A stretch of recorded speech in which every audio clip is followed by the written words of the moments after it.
14th month pay para sa mga ordinaryong manggagawa.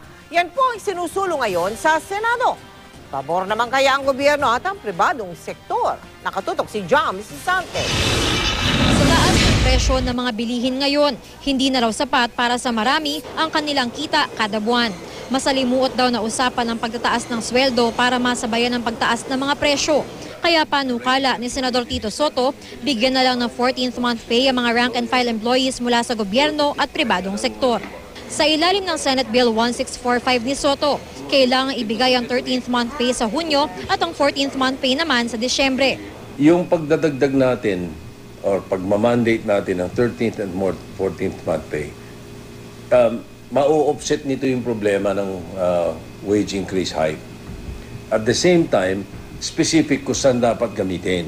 Saan nila pwedeng magamit. I mean, like, yung 13th month, June, pang-enroll. Yung 14th month, November, December, pampasko. Ikinatuwa ng mga nakausap naming sumasahod lang ng minimum wage ang panukala.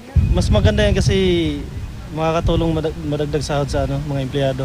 Sa taas ng bilihin ngayon talagang mahirap pagkasyahin yun. Tapos hindi naman dadagdagan din yung sweldo.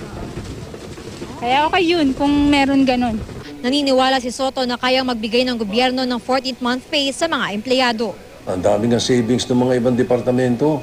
Hindi ba? Nasasamantala nga yung mga savings ng mga ibang departamento.